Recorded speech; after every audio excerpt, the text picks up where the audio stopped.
కానీ ఈరోజు సమాజంలో ముఖ్యమంత్రిగా బాధ్యతలు చేపట్టిన తర్వాత తెలంగాణ సమాజాన్ని గమనించినప్పుడు యువకులు, చదువుకున్న వాళ్ళు, డాక్టర్లు, ఇంజనీర్లు కూడా వ్యసనాల వైపు బానిసలవుతున్నారు. ఒక పక్కన డ్రగ్స్, రెండో పక్కన గంజాయి లాంటి మాదక ద్రవ్యాలను వినియోగిస్తున్నారు. ఇది మన సమాజానికి తీరని నష్టం. భవిష్యత్ తరాలు సర్వనాశనమయ్యే పరిస్థితులు దాపురిస్తున్నాయి.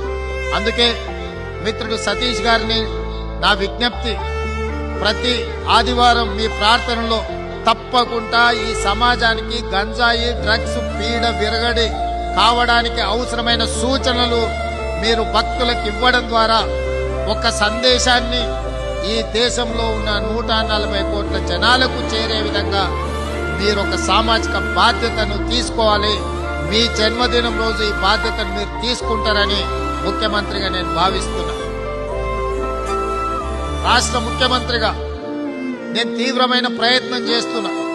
ఇలాంటి వ్యసనాలను, ఈ వ్యసనాలను ప్రోత్సహించే వాళ్లను శిక్షించడానికి.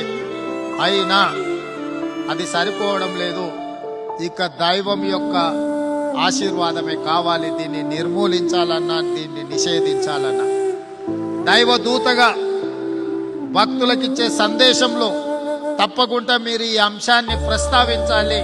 ఒక అవేర్నెస్ ప్రోగ్రామ్ ని, ఒక సోషల్ రెస్పాన్సిబిలిటీని, ఒక అవగాహన కల్పించాల్సిన బాధ్యత రాష్ట్ర ముఖ్యమంత్రిగా నా మీద ఎంతో ఉన్నదో, డాక్టర్ సతీష్ గా ఇన్ని లక్షలాది మంది అభిమానులను సంపాదించుకున్న మీకు అంతే బాధ్యత ఉంది.